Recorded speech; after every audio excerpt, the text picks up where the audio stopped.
बारसकरांनी लाव रे तो ऑडिओ असं म्हणत बारसकरांनी जरांगेंच्या सहकाऱ्यांची क्लिप ऐकवली।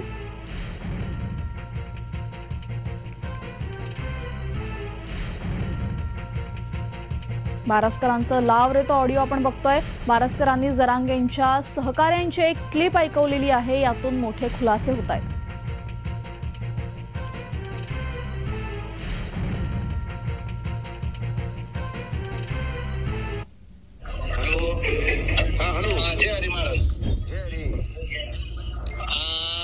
टीम बसलेली इथं ते तुमची माफी मागायची कालच्या घटनेबाबत म्हणलं वर जाऊन फक्त मी म्हणलं आंदोलन चालू ठेवा। तुकाराम महाराज जीव डोंगरावून आलो मी, भांडारा डोंगरावून।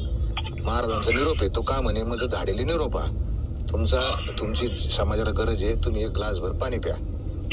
अशी आम्ही सगळे जण ते लहान मुलगी सगळ्या महिला सगळे लोक महाराज ऐका ना, माझं ऐकून घ्या ना, माझं ऐका। मी फक्त एवढंच म्हणलो, मला लगेच म्हणले काय ते संतन फंतन मन नका सांगू, मला सारं माहिती माझं डोकं ठीक निघा आता मला माहिती त्या माणसाच्या पोटात आलं तुमची गरज आहे आम्हाला, म्हणून आम्ही तुम्हाला प्रत्येक वेळा फोन करून बोलून घेतलं। तुमच्यातला सात्विकपणा पाहिला म्हणून आम्ही तुम्हाला पुढे केलं, बरोबर आहे का नाही? तुमची आमची ओळख होती का?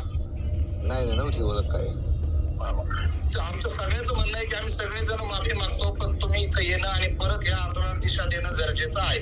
मनोज दादासाठी समाजासाठी तर तुम्ही परत पुढाकार घ्या।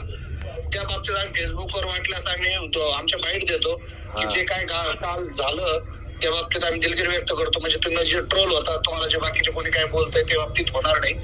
तुम्ही वरती साधू संत जे नाराज झाले असतील तुमच्या ह्याचे देऊचे, त्यांनाही थोडस तुम्ही समज घ्या, समजून सांगा।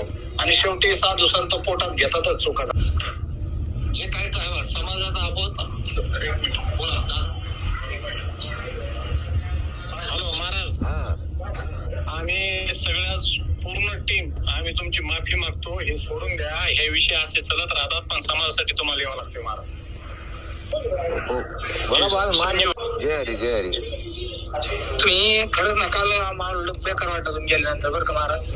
हा ना, आम्ही मागच्या मान खाली वरून जावं लागलं आम्हाला। नाही ना, माहिती पाहिलं ते आम्ही, तुम्ही म्हणजे लईच झालं त्याच्याकरता आम्ही माफी मागतो। त्याच्यामुळे सगळे आम्ही बसलो आता कमिटी तुम्ही सगळी माणसं चांगलीच आहेत, त्याच्याबद्दल तुमचा दोषच नाही काही कोणाचं तुमच्याबद्दल।